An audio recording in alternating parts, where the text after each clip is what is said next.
Bab 4 Sang Pemindai Surga. Bangsal Apadana, Persepolis Persia.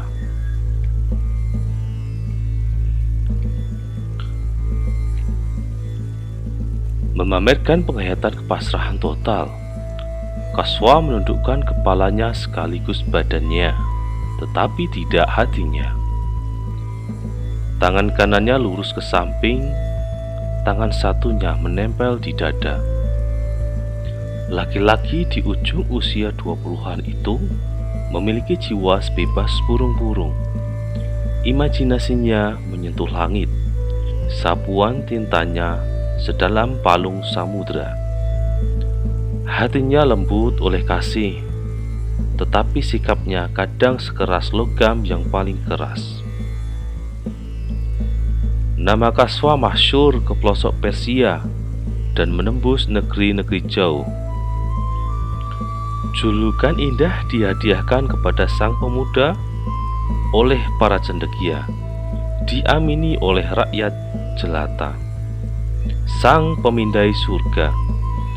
Demikian dia dikenal dan dikenang, bukan hanya karena dipercaya oleh Raja Persia untuk mengelola kuil Gunung Sistan.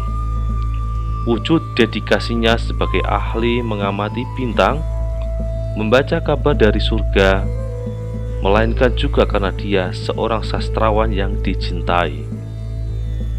Kisah-kisah yang dia tulis seperti memindahkan surga ke lembaran-lembaran kitab. Kata-katanya membuai penuh keseriusan makna. Apa yang dia tulis kemudian diulang lewat lisan, menjadi kisah yang mengembara sendirian, meninggalkan penciptanya. Berlayar menyeberangi lautan, bergerilya menelus sebutan paling perawan, menembus hati orang-orang pedesaan, memeriahkan perbincangan manusia-manusia di pusat keramaian peradaban. Siapakah tuan di balik ini? Suara Khosru, penguasa Persia yang agung, duduk di singgasana emas dengan dagu bertopang tangan kanan dengan sempurna. Tangan kirinya menggenggam skaptara, tongkat upacara.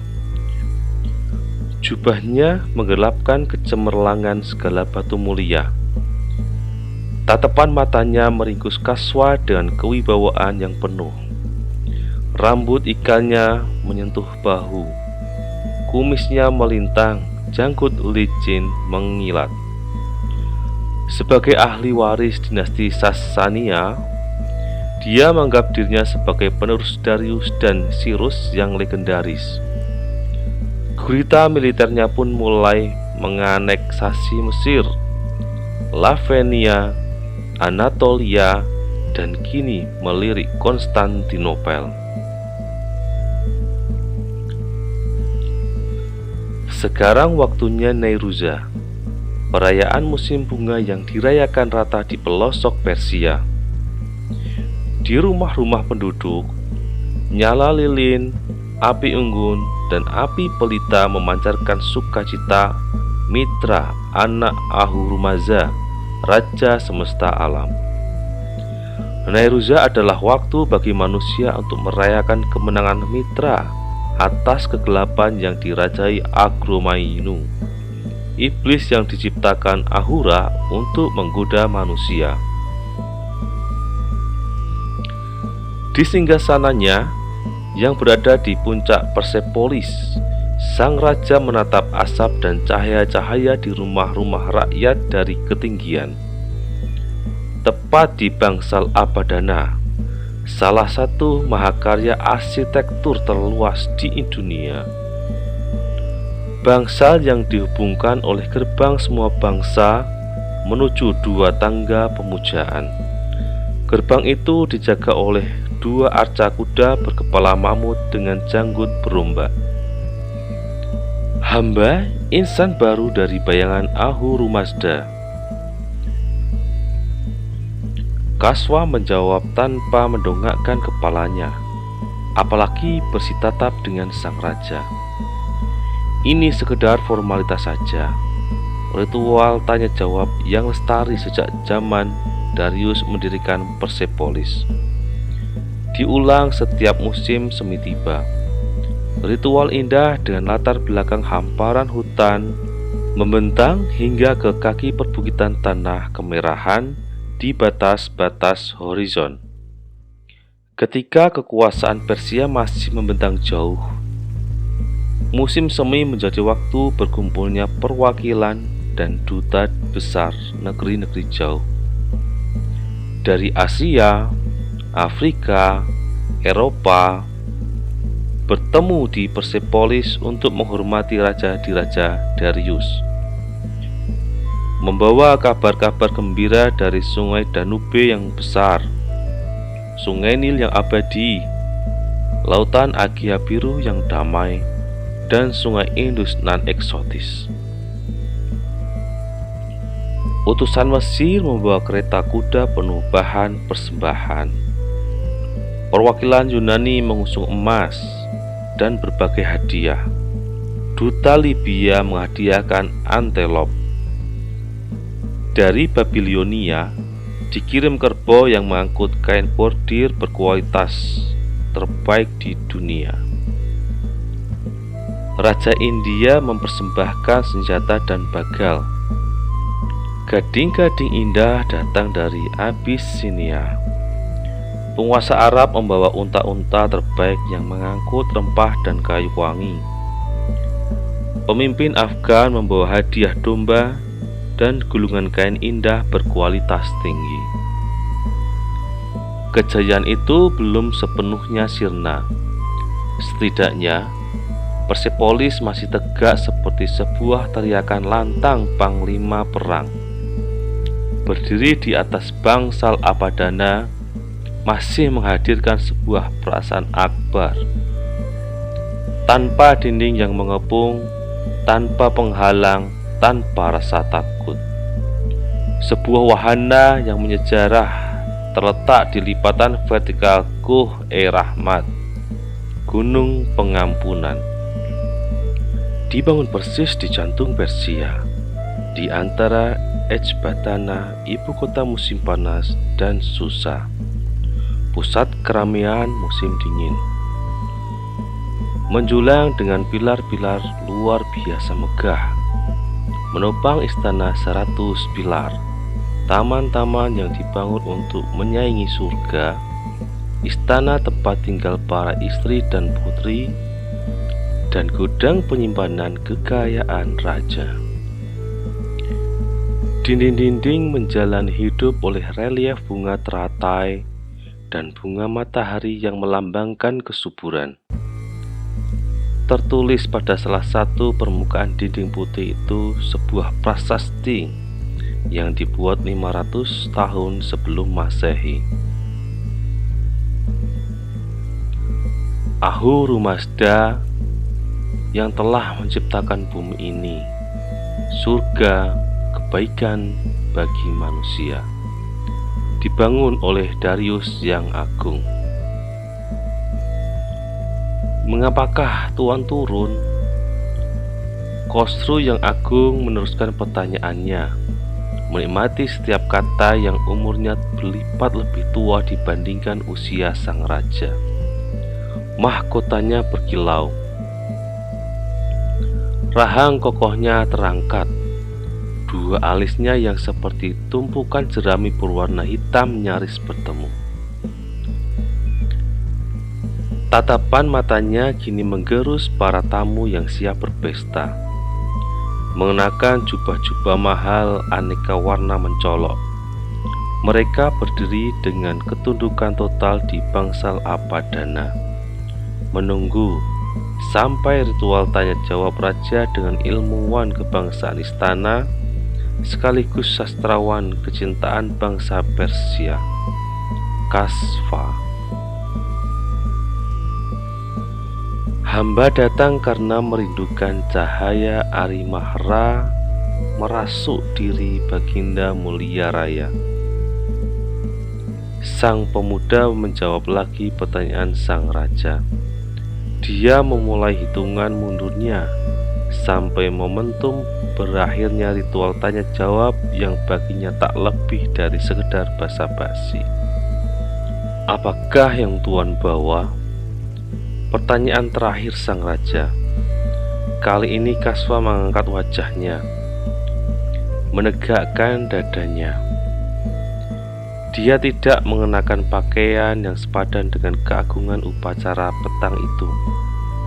Jubah warna tanah yang juga dia kenakan saat mengamati bintang-bintang atau ketika menulis larik-larik kalimat dalam kitab-kitabnya yang bersastra, menembus hati pembacanya setajam ujung pedang.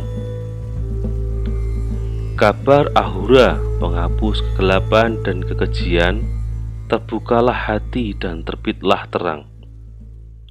Kasva nyaris meneriakkan jawabannya yang terakhir. Ditegar-tegarkan, itu cara paling efektif untuk menetralisasi keguncangan dadanya, mengusir jauh-jauh ragu dan rasa takut yang merayapi nyali. Kemudian, dengan takzim dia sorongkan kotak persegi berisi sesuatu yang seharusnya berharga, sama dengan setiap persembahan yang dihadiahkan oleh para tamu pada upacara musim semi bunga hari itu.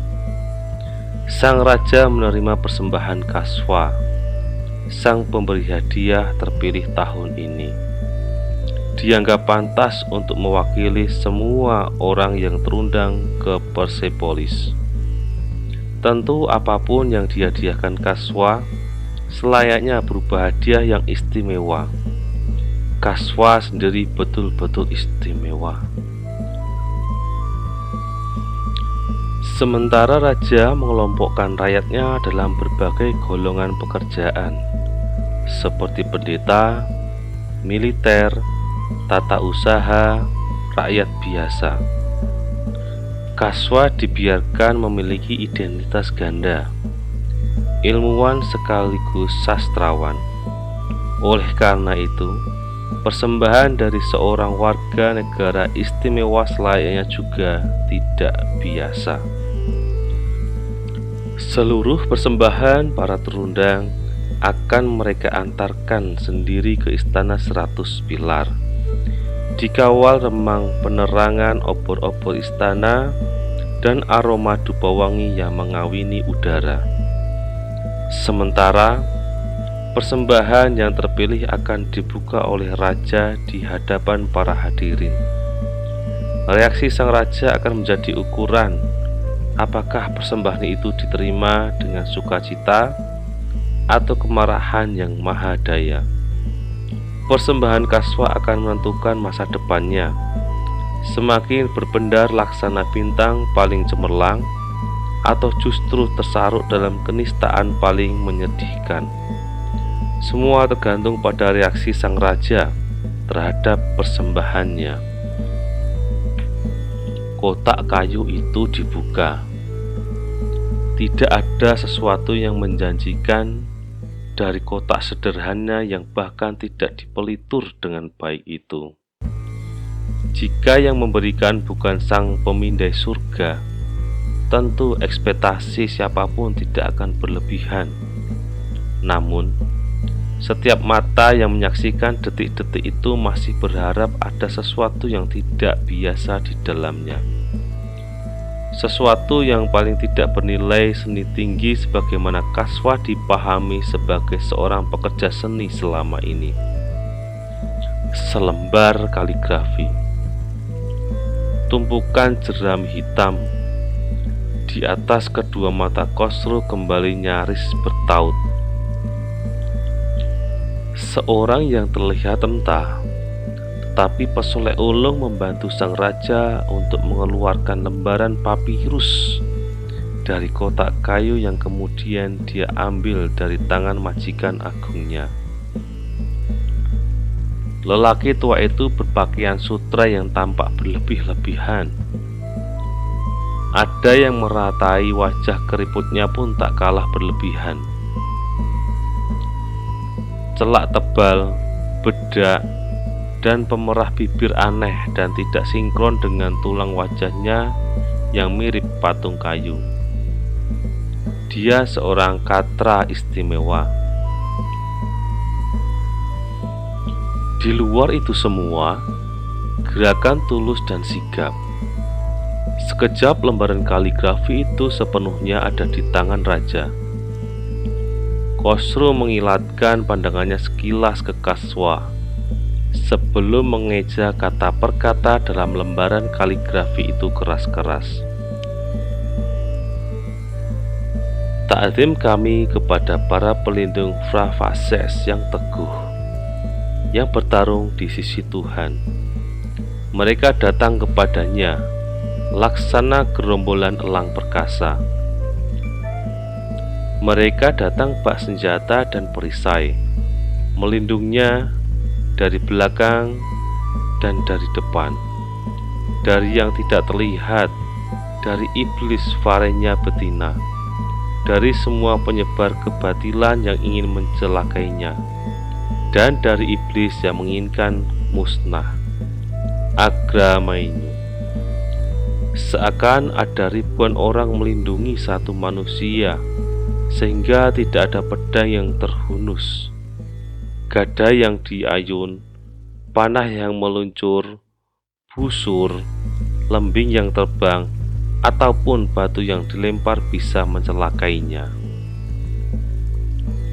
Semua orang terdiam, bukan hanya karena seorang penguasa agung yang membacakan kalimat suci itu, melainkan isi dari bacaan tadi pun demikian mengusik keingintahuan.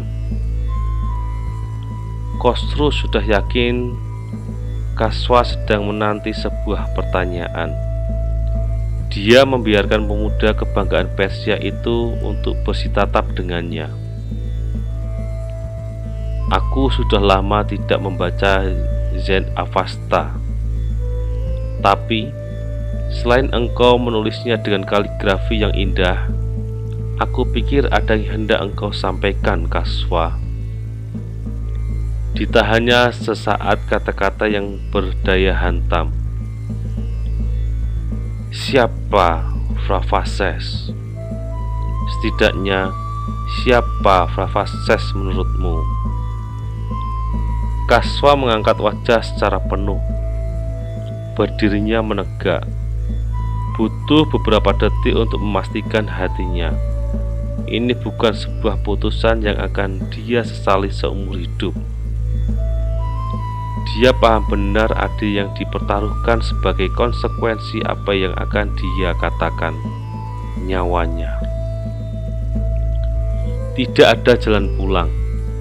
Nabi yang dijanjikan, Asvat Ereta, yang akan melindungi iman umat Zardus, menumpas iblis, meruntuhkan berhala, dan membersihkan para pengikut Zardus dari kesalahan mereka. Oleh kalimat terakhir Kaswa, tidak ada satu orang pun di antara puluhan tamu dan para petinggi kerajaan yang akan tak merasakan dadanya seketika menjadi sempit. Napas serasa berhenti di tenggorokan semua orang kecuali Kaswa dan sang raja. Kita semua memahami dan percaya terhadap ramalan Zardus. Tampaknya engkau harus menerangkan sebuah teori baru mengenai nubuat Asvat Ereta, wahai pemindai surga. Dia telah datang, Baginda. Asvat Ereta sudah hadir di dunia. Dagu sang raja terangkat angkuh. Matanya menyipit waspada. Dasatir mengatakan akan datang seorang utusan Tuhan yang perkasa dari negeri yang jauh. Pengikutnya akan menaklukkan Persia. Sebagai ganti ketundukan terhadap kuil-kuil api, rakyat Persia akan menghadapkan wajahnya ke rumah suci yang dibangun oleh sahabat Tuhan. Kaswa menjeda kalimat yang panjangnya, menunggu reaksi sementara jantungnya berdegup lebih kencang dibanding kapanpun. Tidak ada semenggal kata pun keluar dari mulut sang penguasa Persia. Nabi baru itu dan para pengikutnya akan menaklukkan Persia, Madain, Tus, Bah, tempat-tempat suci kaum Yardus, dan wilayah sekelilingnya. Nabi perkasa ini adalah seorang manusia yang jernih bertutur, bercerita kisah-kisah penuh mukjizat. Apa yang ingin engkau katakan, wahai pemuda cemerlang? Mulai menegas kata-kata sang raja. Penyebutan ayat dasatir yang seolah melemahkan kedikdayaan Persia mulai memantikan sumbu kemurkaannya. Kaswa mulai merasakan ada yang merosot pada kepercayaan dirinya, seolah ada irama cepat mengalir dari kepala. Terjun bebas mengosongkan otaknya, tapi ada kekuatan lain yang menyuruhnya untuk tidak berhenti di situ. Bangsa Persia sudah tidak lagi menghiraukan ajaran suci Yardus, Baginda, mencampakkan perjanjian api dengan Tuhan. Bangsa ini menuju sebuah keadaan remah-remah sebuah kaum. Kitab-kitab suci kita pun perlahan menjadi remah-remah sebuah agama. Sang raja tercekat. Tatapannya berkata-kata lebih banyak dibandingkan lidahnya. Ada yang tertahan begitu menggemuruhkan dada.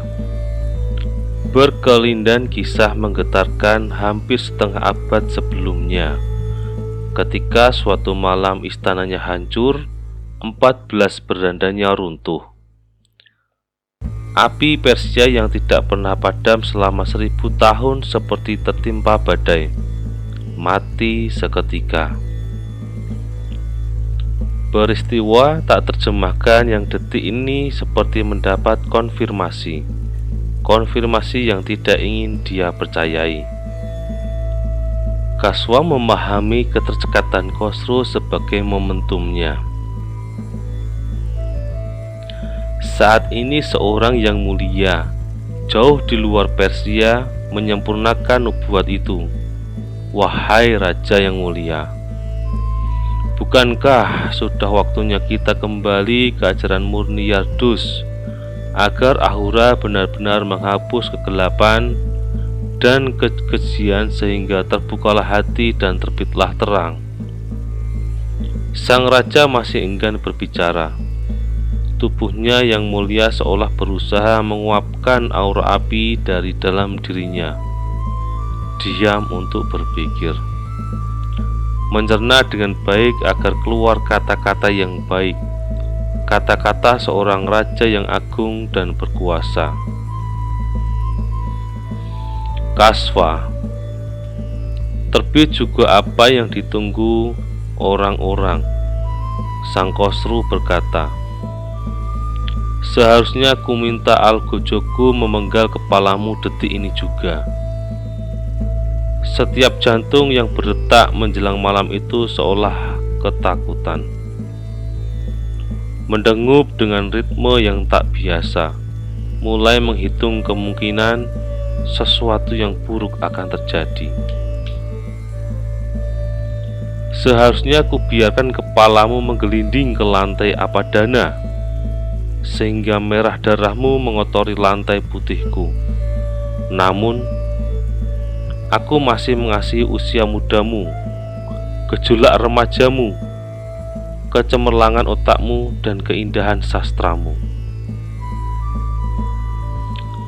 Kaswa memasrahkan nyawanya. Sebelum dia melaksanakan rencananya pun, dia sudah mengikhlaskan nasibnya. Dia bekerja keras agar tetap tenang dan elegan. Kutitahkan engkau kembali ke kuil Gunung Sistan untuk menghakimi dirimu sendiri. Renungkan kelancanganmu sampai kuampuni nyawamu secara penuh. Tidak setitik tinta pun boleh kau gunakan sebelum jernih pikiranmu. Sang raja berdiri setegak tiang Persepolis. Tangannya mengayun, menunjuki Kaswa dengan emosi. Kau pikir di kolong langit ini ada kekuatan yang mampu mengotori tanah Persia, merendahkan kekuasaan penerus Darius?